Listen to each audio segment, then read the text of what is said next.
This is the moment every fan waits for. The countdown's over. The road to kickoff has begun. Play is here to stay. I'm not going to name names, Kevin. From win totals to player props, from division races to MVP debates, we've got eyes on every camp and data feeding 24/7, breaking down every angle across the league. Every pick, every edge, every line that matters. SportsGrid. Your road to kickoff starts now.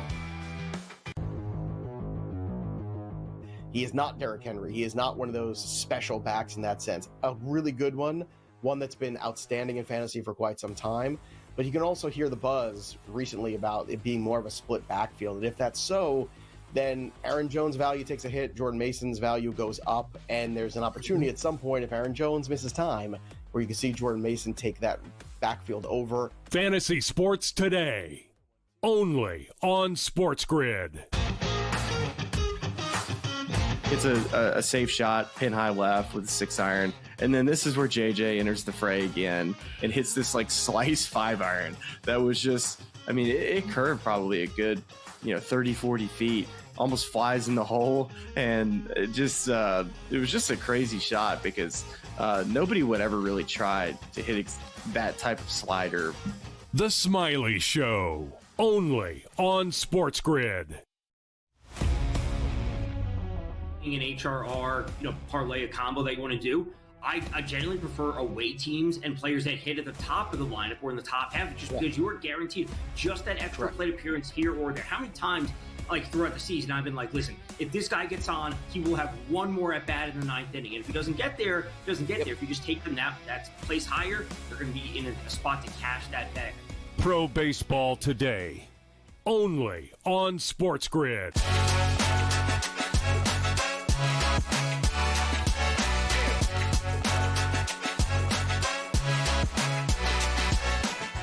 The NBA and the Players Union come out against prop bets, plus Patriots legend Julian Edelman joins us to chat the Mike Vrabel era in New England. Hi, everyone, and welcome to Front Office Sports Today from FOS Studios in New York City. I'm Baker Machado. And I'm Renee Washington, and thank you guys so much for joining us each and every weekday as we chat the biggest stories in the business and culture of sports. We're also chatting the Alcaraz-Sinner rivalry ahead of the U.S. Open next week, but first, let's dive right into the shoot-around. Yeah, Renee, and let's start in the NFL as YouTube has announced a stat crew for their first ever live stream game that'll take place in Brazil on September the 5th. That group includes Rich Eisen, Kurt Warner, Cam Newton, Kay Adams, and even YouTube content creator Destroying. He's going to be a sideline reporter. An interesting mix of names for their big NFL debut, but we expected YouTube to have some of their creators be part of this. Yeah, it's only 17 days away, but who's counting? I remember when Kurt Warner's news was announced that the Pro Football Hall of Famer was going to be the analyst, and we were wondering what else. That was kind of the appetizer to tease out this incredible lineup. Rich Eisen, fresh off of his return to SportsCenter for the first time in 20 years. Right. Cam Newton, fresh off of the announcement of his jersey getting retired at Auburn. We had the recent retirement when you look at guys like Tyrann Mathieu as well, and Derek Carr. So it's a great mixture of players, analysts, personalities, and YouTube, as you mentioned, has been very adamant on wanting to stay true to what they do best in that engaging, creator-led types of content. Well, look, the bigger question is with YouTube and Netflix now getting into these sports rights, they don't have their own network of personality, so they're relying on places like NFL Network for a lot of those creators, but also how would YouTube add their own feel and spin to it? And now we have an idea about that. Let's move to soccer as Mexico star Elizabeth Ovalle is in advanced talks to join defending champions Orlando Pride. This and what's expected to be a record transfer fee in women's soccer. This is going to be somewhere between $1.5 and $2 million, according to ESPN. That deal would also make Ovalle the first men's or women's Mexican soccer player to hold a world record transfer fee. Canada's Olivia Smith's $1.3 million transfer to Arsenal was the previous women's record last month. We continue seeing these record-setting fees, and as you mentioned, for Orlando Pride coming off of winning their first ever NWSL championship last year, they already have 6-time FIFA World Player of the Year Marta, who at 39 has hinted at retirement and wanting to play maybe 2 years left in her career. So this is kind of that move for the future, a 25-year-old that you're bringing in, as you mentioned, has a ton of pedigree in the success that she's had with Tigres as a true goal scorer. And with this record-setting deal, you now continue to raise the bar for women's soccer. So I love it on all accounts for what the Orlando Pride are doing to build now to continue to march towards the championship, but also plan for the future for women's soccer. And as you mentioned, as high as $2 million in a deal that's expected to run through 2027 with a mutual option for 2028. So another record-setting major moment for women's soccer. All right, let's move to college as the Texas Longhorns enter the college football season ranked #1 for the first time and have now locked up their athletic director, Chris Del Conte, to a contract extension. This will pay him $2.9 million in 2026 and will top out at $4.2 million by 2036, keeping him as one of the highest paid athletic directors in the country. Now, in 2024's fiscal year, Texas became the first school to make and spend more than $300 million in an athletic year, which is just bananas in terms of money. It is, and it's also another extension for Chris Del Conte. As you mentioned, with this 6-year deal that runs through 2036, it's actually like a revision to the previous one he signed 2 summers ago in 2023. That extension carried him through 2030 and had, at that time, the largest endowment ever for an AD at the time, up to $19.255 million. So with this, continues to make him, as you mentioned, one of the highest paid ADs, and also extends him that he's going to be getting a salary of over $3 million for 2027, and then up to over $4 million for the final 2 years of this deal. Massive, massive move. But I know the Houston Chronicles' Kirk Bowles did mention there are still some details that have to get finalized before this is official, but it seems like it's pretty much signed, sealed, delivered. We're entering in this new period where athletic directors, general managers of basketball and football are now going to be making tons of money now with all of these NIL deals out there. Well, the most compelling rivalry in tennis was cut short at the Cincinnati Open, where world #1 Jannik Sinner was forced to quit the final against heated rival Carlos Alcaraz due to illness. This, by the way, the 5th time the two have met in the finals this year alone. And with the U.S. Open just days away, Sinner and Alcaraz have won all the Grand Slam men's single titles since January 2024. This is we fully expect the two to meet in the finals for the U.S. Open once again. So let's take a look in our main event. All right, let's bring in Giddy Nathan, author of the new book, Changeover, a young rivalry and a new era of men's tennis, which is available now. Giddy, there you go. That's the cover I was looking for. Giddy, thank you so much for joining us. Congratulations on the book. Tennis, by the way, has had some amazing rivalries over the decades. You have Borg and McEnroe, Sampras and Agassi. You have Federer, Nadal, Steffi Graf and Monica Seles. What makes Alcaraz and Sinner different, though? Yeah, I think the fact that, from the get-go, they've always pushed each other to produce like insane at tennis that no other player forces them to produce, because it's kind of just them two separating themselves from the rest of the field. And you had Novak Djokovic keeping them honest for a little while, but when they're put on the court together, they are producing explosive, creative, innovative tennis, and they're always getting better. Each of them kind of borrows something from the other, I think. Yeah, and of course we just saw in the final of the Cincinnati Open, the latest of the Sinner-Alcaraz chapters. Of course, Sinner retired due to illness, and then Alcaraz won the $1.1 million prize as well. And this was the 4th time they met since May. With rivalries, there's always so much of understanding what's their relationship, what's the dynamic, how can it get even better. What are your thoughts on the latest of this duo's rivalry in terms of meeting in the Cincinnati Open? Yeah, it was a real shame because Sinner did seem to come down with illness, and he withdrew early in the match after losing the first 5 games. But leading up to that, they've had some pretty unbelievable matchups this year. They played in Rome at the final of the Italian Open. They played one of the greatest matches of all time at the French Open final, and then a quick rematch at Wimbledon final right after that. And that was so remarkable because we saw Jannik Sinner come within 1 point of winning the French Open. And he missed a shot by maybe 6 or 7 inches that would have won him the tournament. And yet, Alcaraz storms back, wins this instant classic. The thought is, like, how do you mentally recover from something like that if you're Jannik Sinner? And just, barely a month later, he is walking up to Wimbledon and taking him out in 4 sets. So I think we've just seen an incredibly fun narrative twist with that Wimbledon win that Sinner had, because Alcaraz had won 5 in a row, and you started wondering, is this matchup going to be as juicy as I hope to sell it in this book? But then Sinner was able to restabilize a little bit, and it's been a really good season. Well, compared to all those other rivalries, especially the ones I mentioned, where does this rivalry maybe stack up to some of those great ones? Yeah, I think it's right up there. The fact that it started so early in their careers, they first played when Alcaraz was 15 and Sinner was 17 in kind of the minor leagues of tennis. And if you go back and watch those highlights, you kind of see the seeds of their genius today. Alcaraz is already playing all over the court, his volley game, his drop shots. Sinner's already got the incredible power. So the fact that it started so young, and almost every match except the most recent one has been extremely entertaining. Well, now as we're getting into the U.S. Open, for the past 2 years, whoever has won the men's and women's singles championships have also gone on to win the U.S. Open. It was Gauff and Djokovic, it was Sabalenka and Sinner last year. Will history repeat itself? Do you see this continuing into 2025? Yeah, I think at the very least, assuming Sinner's illness isn't too bad, I think you can kind of pencil both of them into the men's final. I know it sounds crazy because we just saw them play the last 2 major finals consecutively, but I think it's going to be a trilogy. I think the way that they showed at Cincinnati how good they both are on hard courts. All right, in 30 seconds or less, Giddy, 15, 20 years from now, who's going to have more trophies between the two of them? Oof. So I think it's a big factor that Sinner was able to level the playing field on Alcaraz's favorite surface, which is clay. We saw Sinner, as I mentioned, just 1 point away from winning the French Open. So I think that changed my prediction to be a little more pro Sinner. But then I think more about the fact that Alcaraz has another 2 years, presumably. He's 2 years younger. And I think he's also so versatile across the surfaces that at the very moment, I'll say Alcaraz. Interesting. Going to be exciting for the U.S. Open regardless. The book, of course, Changeover, A Young Rivalry and a New Era of Men's Tennis, available right now. Giddy Nathan, thank you so much for joining us. Congrats on the book. Yes. Thank you so much.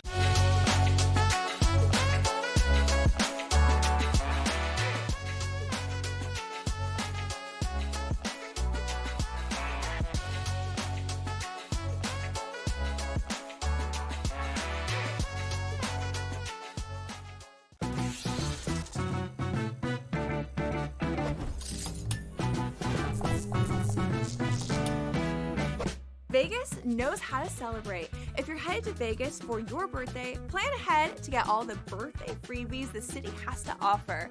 Just by showing your ID, you could get free cash play, scratch cards, drinks, and food at various venues on the Strip. Now, go get lucky. See you in Las Vegas. Let's get lucky. He said that was his decision, not a smart baseball play. Like, shut up, Dave. Like, you know what I mean? Like, really. If Ohtani wants to steal third base on his own, let him steal third base on his own, bro. Like, he's Shohei Ohtani. He made the call. He was wrong. He was out. Okay. I wouldn't have called him out for him. In-game live, only on SportsGrid. Multiple times on 18 today. It was just so wild. I mean, the distances, JJ hit it to the exact same spot. He had 30 feet, 36 feet, and 30 feet, and made the second playoff hole, the 30-footer there. And then they go to recut the hole, which I like. I like that, by the way. Oh, I thought it was great, but I'm like, dude, he might hole out from the fairway. Like, they cut the hole where he's hit every single approach shot. The Smiley Show, only on SportsGrid. What would you tell the people right now, though? Like, okay, I like the Rams ending into the season, but I'm not sure about Matthew Stafford because people want to get their bets in. People want their team totals. People want to bet week number 1 here. So what's your prognosis on the Rams? We'll talk long-term in a second. Week number 1. Are we just going to say, like, yeah, he's ready. Bullets are flying. He looks great out there because he is a tough dude. But again, a back injury for a quarterback trying to get all that torque on passes, usually not good. The Early Line, only on SportsGrid.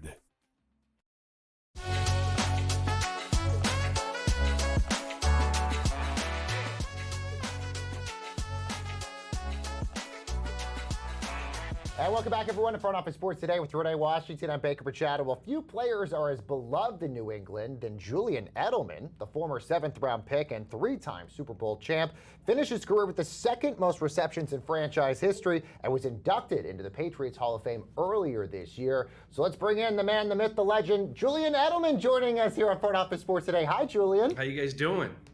We're doing great. Nice to have you. Yeah, we'll talk football and a bunch of other stuff here in just a second. Well, let's first talk about your partnership that you got right now with Unisom. Yeah, I partnered up with Unisom because, with overall the next few couple weeks, I'll be giving these sleeper picks, right?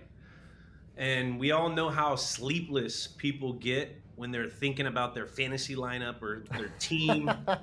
So I wanted to partner with Unisom to help give some people some sleep aid with my sleeper picks. And you can go onto my Instagram. I'll be dropping them weekly. And I thought it would be just a really fun thing to do. Join the community of fantasy. I'm in like my 3rd year now. I did play when I was a rookie once, had to get out, wasn't for money. But I did have insider trade info then.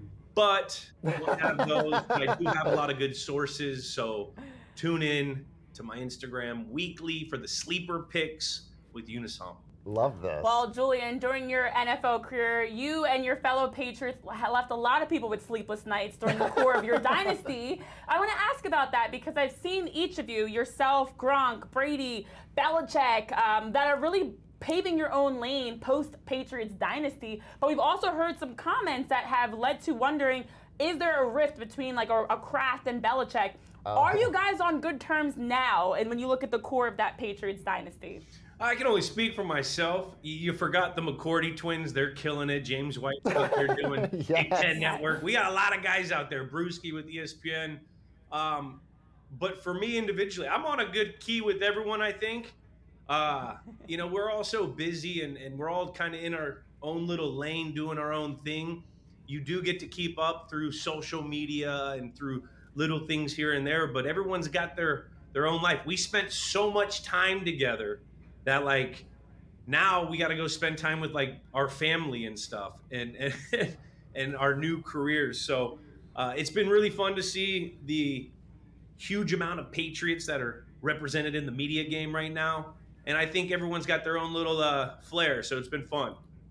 Well, one of the other names in that dynasty is Mike Vrabel. Obviously, the Patriots' tenure for him is now beginning. I'm curious, Julian, what do you think about his tenure? How is it going to be in New England? And what do you sort of think the Mike Vrabel era is going to be like? Well, I mean, it's starting off pretty well. They spent a bunch of money in the offseason with Elliott Wolf and Vrabes' assistance. I like Vrabes because he's a tough guy. He's played in the environment of New England. He's been in the whole Patriot way kind of thing, but also he's a player. So he's experienced it from a different direction, a different experience of it. He's a very accountable guy. He's a tough guy. He's played on, all 3 sides of the ball. And he's also, he's got a resume. He took Tennessee Titans to the playoffs a whole bunch of times. They beat us as a number 1 seed, my last year with Tom. So that makes me a little disappointed. But, I'm excited for the team. Ultimately, with the addition of Josh McDaniels running the offense for Drake May, it's been exciting to watch them. But you do have to realize they had 4 wins last year. So you got to manage your expectations going, into this year. So I'm excited, though. Yes, Julian, we've seen you involved in so many different areas. You talk about for the incredible Patriots dynasty of alum that are paving their own path. You've launched the Nut House, you've launched shows, you've been on broadcast, and it makes me wonder, as a college Hall of Famer that was the starting quarterback at Kent State, could we also see you possibly getting involved on the NIL side or just involved in Kent State football in any way? I'm always semi-involved with Kent State football. They call back and we, to get a recruit here or there. I love Kent, and my road started through Kent, so I always have an appreciation for them. The NIL stuff, that's a wild, wild west right now, guys. Oh yeah. I mean, you drive into Georgia and all these other schools. I mean, it looks like an NFL parking lot. You see Lambo here, you see a Ferrari there. It's outrageous. But for me individually, getting into the NIL, I think there's definitely avenues where you could partner up with a lot of these young kids, and create a podcast with someone who's in the game. I would be more on that side of it. I think that would be real fun, incorporating a lot of these younger players to give them a platform to go out and, show who they are in a different kind of way other than an athlete, which, I personally think you always got to keep the main thing, and that's football. But, in this day and age, there's a lot of different verticals for these young athletes where they can go out and create something for themselves. Do have a live show next Thursday in Boston at MGM Grand in Fenway, which is like in the backyard of Fenway Park, which is going to be fun. It's going to be the Nut House live show with me and Rob Gronkowski. Got a bunch of fun special guests coming to the show, and it's just going to be a live podcast. So all these different verticals, like for these NIL kids, it'd be really cool to be able to share your knowledge of what I've learned over the years with a lot of these guys. Yeah, and last thing I have for you, Julian, as the your other half, Tom Brady, part of your dynamic duo, had a statue released, and I know you took to social media to share your comments. What are your thoughts on Tom Brady's statue? I mean, I think it's beautiful. We think so too. I could have seen it maybe about 60 feet higher. I would have saw a lot of bigger. I wanted like maybe the size of the stadium if they could, but I thought they got the face down. You see a lot of those statues. I mean, they jack up a lot of these dudes' faces. I think that the bronze team did a well job with that. Gave him, if you notice, he's a little thicker. But that's because he always wore the rib pads. So I thought they got the detail of that very well. And it was a fun day to watch through Instagram and the experience on all the New England social media teams. And no one deserves it more than Tom Brady. So it was an awesome day. Yeah, but wouldn't it be great if you had one right next to him? Like you had a little statue right next to this giant Tom Brady statue? Tom and Julian. You know what they just should like do? old They should times. just make like a little bronze squirrel that's like running up his leg, and that's like I'm the squirrel. So. That's great. I love that so much. Julian, thank you so very much for joining us. Julian Edelman, Patriots legend here on Front Office Sports Today. And don't go anywhere, guys. We got a lot more show head your way right after this quick break.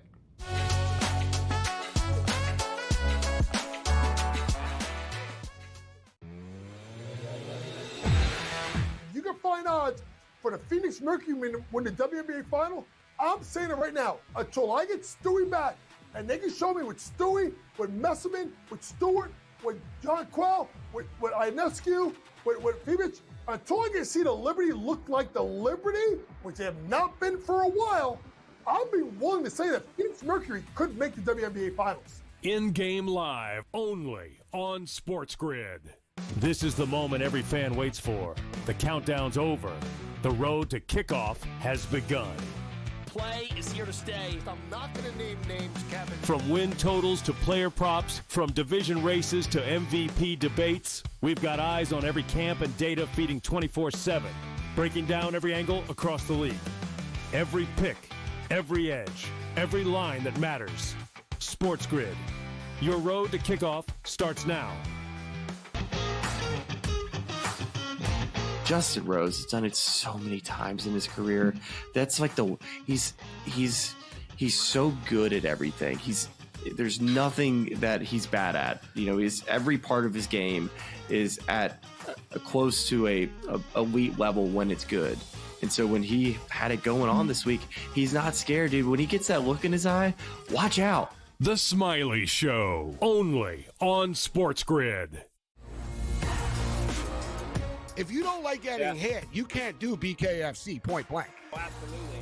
Like in the MMA world, you have opportunities to negate getting hit more so than BKFC.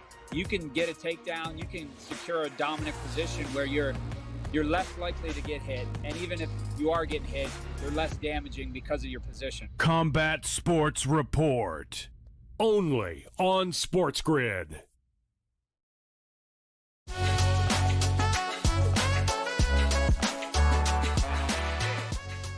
And welcome back, everyone, to Front Office Sports Today with Renee Washington. I'm Baker Machado. Well, the NBA and the Players Union are saying that they support restrictions on prop bets that sportsbooks can accept for NBA games. This comes as some current and former players have either pled guilty or are under federal investigation relating to manipulating their on-court performance, all to help bettors win prop bets on them. So to dive into this further, let's bring in Front Office Sports reporter Colin Salau for more. So Colin, what is the NBA and the Players Union saying about prop bets here? Yeah, so ESPN first reported that both the NBA spokesperson and NBPA spokesperson kind of said that they are willing to have limitations on specific player prop bets. Now, the interesting part here is that the reason for both parties saying it is kind of different. Whereas the NBA is trying to stop players from kind of being continued to be investigated, as you mentioned, the NBPA is talking more about the harassment that other players are receiving. The NBPA is kind of saying that the Jonte Porter thing is a one-off, but a lot of players are getting harassed online. And that's something that we've seen not just in the NBA, but across all leagues. So two different reasons why, but I think two very valid reasons why as well. And Colin, given those two reasons of player harassment and also players getting involved in sports betting, as you mentioned, there have been scandals as recently as Malik Beasley. Also in baseball, we saw with Emmanuel Clase and Luis Ortiz of the Guardians. The NCAA has come out and claimed they also want to protect their players against harassment. Do you think the NBA's decision on this could essentially be the start of a ripple effect for other leagues to also consider removing player props? Yeah, I definitely think it could be. They are obviously very influential. They're one of the leagues that has been, tight with gambling in the past. We all know what happened in the 2000s, but I think it definitely could be if there is something that happens here. The question really is whether that can happen, because they have partnerships with FanDuel, with DraftKings. They continue to be, they're broadcast partners with ESPN, who has ESPN Bet. There is money flowing, and a lot of times it's cliche, but money does talk. How can they talk to these partners and say, hey, we have to cut these things? I don't know what that's going to look like, but to your point, if they are able to find something, and they have with Jonte Porter, they've removed prop bets on players on two-way contracts. If they're able to kind of find something like that, then perhaps they could be the catalyst. Is this also, given the fact that you mentioned Jonte Porter, but we also have Terry Rozier and so many others, is this the NBA saying, look, these rules are working because these guys are getting punished? But of course, this comes on the heels of Michael Porter Jr. talking about this on a podcast, given the fact that his brother, Jonte Porter, was in trouble for a lot of this. Yeah, I mean, I think the NBA is trying to show it is under fire right now, and it's trying its best to show that, hey, we're okay. We're trying. We're doing our best, because they're the league that is in the spotlight the most with this happening, right? Like, we've seen issues about this, not just in baseball, but also in the NFL. A couple years ago, and there have been stories about. But for some reason, the NBA seems to be the one that's in the spotlight the most, and I feel like they're trying to say, like, hey, if we're in the spotlight for this, we're also going to be the one that's going to push in terms of the security. With the final 30 seconds we have with you, Colin, as sports betting continues to rise and these partnerships between leagues and these sports betting programs continue as well, how can leagues realistically manage the balance of the two? It's interesting. I think they're going to have to talk to just normal, regular, how police manage things, how governments manage things, because they can make players aware all they want, but players are still going to do what they want to do. Good insight. Colin Salau, Front Office Sports reporter. Thank you, Colin, for joining us. And let's see what's bubbling, everyone, over at the FOS Water Cooler. Well, Renee, Crocs is partnered with the NFL on footwear inspired by each of the NFL's teams. This to get you ready for game day. So far, 14 team shoes have dropped, including the Chiefs and your Eagles. Now, each shoe is different. Like the Vikings, they have fleece on the inside to keep fans warm during the season.